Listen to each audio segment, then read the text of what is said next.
Praise the lord. యేసుక్రీస్తు వారి పరిశుద్ధమైన నామంలో మీ అందరికి వందనాలు శుభాలు తెలియపరుస్తున్నానండి.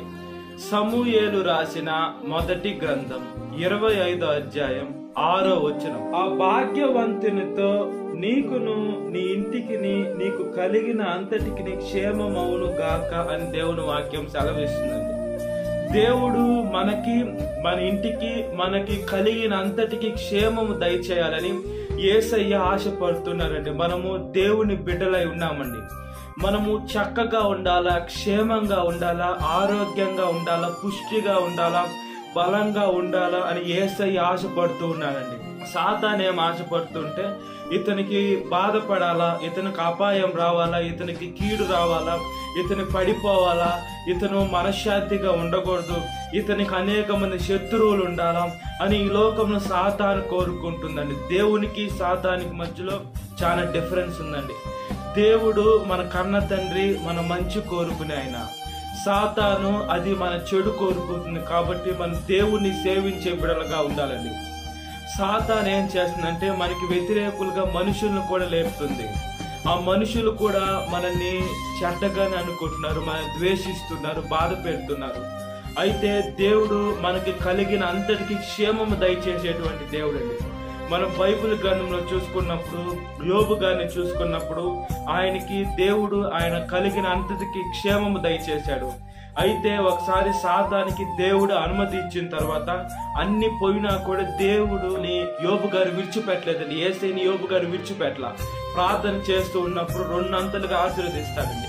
కొన్నిసార్లు మన పరీక్షలు ఉంటాయి, అగ్ని పరీక్షలు కూడా ఉంటాయి. మనం ఎప్పుడైతే ఆ పరీక్షలు నెగ్గుతామో మనకి సమస్తము దేవుడు ఈ లోకంలో ఆశీర్వదిస్తాడు. పరలోకంలో కూడా వెళ్ళేదానికి మంచి అవకాశాలు ఉంటాయి. మనము పరలోకంలో ఉండాలంటే, మన తండ్రితో ఉండాలంటే, యుగ యుగాలు గడపాలంటే అంత సులువుగా రాదండి. ఈ లోకంలో మనకి అనేక కష్టాలు ఉంటాయి, బాధలు ఉంటాయి, మన ప్రాణాల మీద కూడా వస్తుందండి. అలాంటి సమయంలో కూడా మన ప్రాణాన్ని లెక్క చేయకుండా మనం ఎప్పుడైతే దేవుని మీద మనం గురి పెట్టుకొని దృష్టి పెట్టుకొని ఉంటామో, దేవుడు ఆయన బిడ్డని వదిలివేసే దేవుడు కాదండి. ఆయన ప్రతి ఒక్క బిడ్డని యేసయ్య ఆశీర్వదించాలని కోరుకుంటున్నారండి.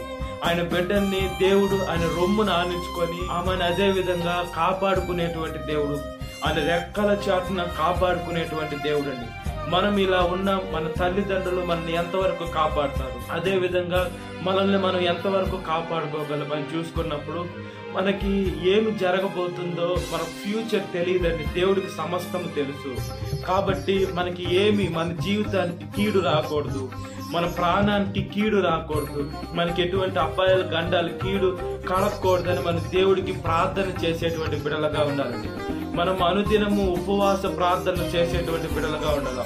మోషే గారిని చూసుకున్నప్పుడు కొండ మీద ఎక్కి దేవునితో మాట్లాడిన వ్యక్తి అండి మోషే గారు. 40 రోజులు ఉపవాసం ఉన్నారు. యేసుక్రీస్తు వారు 40 రోజులు ఉపవాసం ఉండి ప్రార్థన చేసినప్పుడు సాతాను వచ్చి రాళ్ళని రొట్టెలుగా మార్చుకో, లేదా పై నుంచి కింద పడు, నువ్వు నాకు మొక్కు, ఈ లోక మహిమలన్నీ ఇస్తానని దేవుణ్ణే శోధించిందండి. సాతాను మనల్ని శోధించలేదా? మనము చిన్నదానికి శోధనలో పడిపోయేటువంటి బిడలుగా ఉంటాం. కాబట్టి మనము శోధనలో ప్రవేశించుకునే నిమిత్తము మెలకువగా ఉండి ప్రార్థన చేసే బిడలుగా ఉండాలండి. దేవుడు మనకి పిరికి ఆత్మ ఇవ్వాల. దేవుడు ఆయన జీవం కలిగిన పరిశుద్ధాత్మని ఇచ్చాడు. పరిశుద్ధాత్మని మనం పొందుకోవాలంటే మనం ఈ లోకం పరిశుద్ధంగా జీవించాలండి. మన ఆలోచన పరిశుద్ధంగా పెట్టుకోవాలా, మన నోటి మాటలు పరిశుద్ధంగా ఉండాలా, మన ఆలోచన విజయాన్ని పరిశుద్ధంగా ఉంచుకోవాలా. ఈ లోకపు చెడిపోయిన మనుషుల గురించి మనం ఆలోచిస్తే, లేదా చెడిన వాటి కార్యక్రమాలు మనం ఆలోచిస్తే చాలా బాధపడతాం, చాలా దుఃఖపడతాం. కాబట్టి మనం ఏం ఆలోచించాలా, మన మైండ్లో ఏముండాలా, మన మనసులో ఏముండాలా, మన జీవితంలో ఏముండాలని మనల్ని మనం ప్రతిరోజు మనం ఆలోచించుకునే బిడ్డలుగా ఉండాలండి.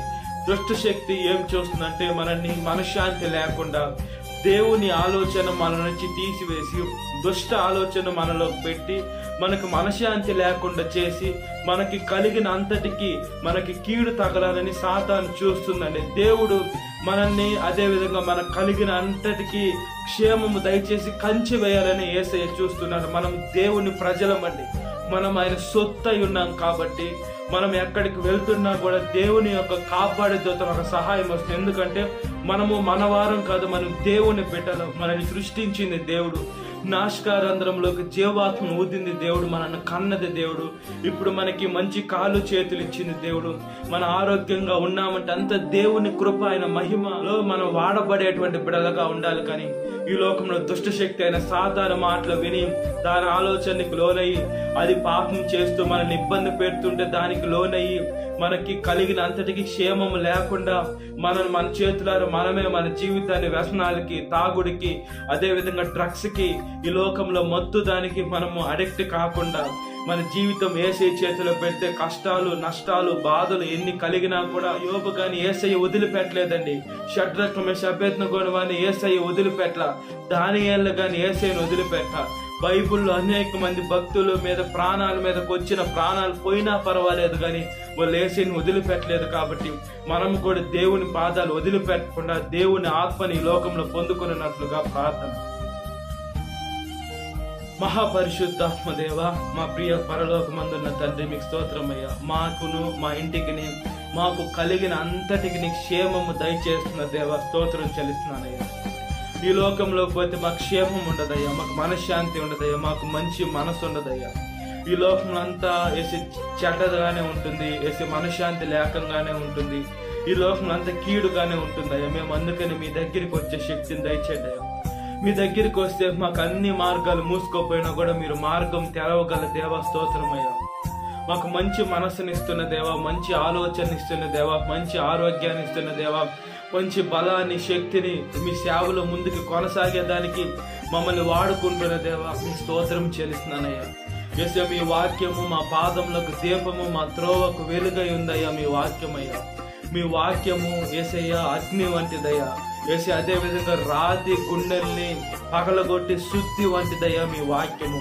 మీ వాక్యము సారంగా మేము జీవించే మంచి మనసుని దయచేయండి అయ్యా. యేసయ్యా, మాకు ప్రతి ఒక్కటి మీరే ఇవ్వమని అడుగుచున్నానయ్యా. మీ చిత్తం కానిది మేమేమి తీసుకున్నది పాపంతో సమానమయ్యా. ఆజ్ఞ అతిక్రమం పాపమైపోతుంది. కాబట్టి నా ప్రతి ఒక్క మా జీవితాన్ని మార్చమని అడుగుచున్నాను, సరిచేయమని అడుగుచున్నాను. పరిశుద్ధపరచండి, స్థిరపరచండి, దృఢపరచండి. మీ ఆత్మతో మమ్మల్ని నింపమని అడుగుచున్నాను. పరిశుద్ధాత్మ మా మీదకి వస్తే మేము శక్తిని పొందుకుంటామయ్యా. ఈ లోకంలో ఎటువంటి అపవాదనైనా ఎదిరించే శక్తిని, బలాన్ని, ఆత్మనిస్తున్న దేవా, మీకు స్తోత్రం చెల్లిస్తున్నాము. కాపాడమని ప్రతి ఒక్క యవనస్తుని, ప్రతి ఒక్క యవనస్తురాన్ని కాపాడి పరిశుద్ధపరిచి స్థిరపరిచి వాళ్ళు కూడా మీరు జ్ఞాపకం చేసుకోమని అడుగుచున్నాను. సాతాను శోధనలో ప్రతి ఒక్క బిడ్డను విడుదల దయచేయండి. ఈ వాక్యం వింటున్న ప్రతి ఒక్క బిడ్డని పేరు పేరు జ్ఞాపకం చేసుకోండి. ఈ దినకాలపు దీవెనతో నింపమని నజరేయుడైన యేసుక్రీస్తు వారి పరిశుద్ధమైన నామములో మిక్కిలి వరం తరుచున్నాను నా పరలోకమందున్న తండ్రి. Praise the Lord. God bless you. Have a great day.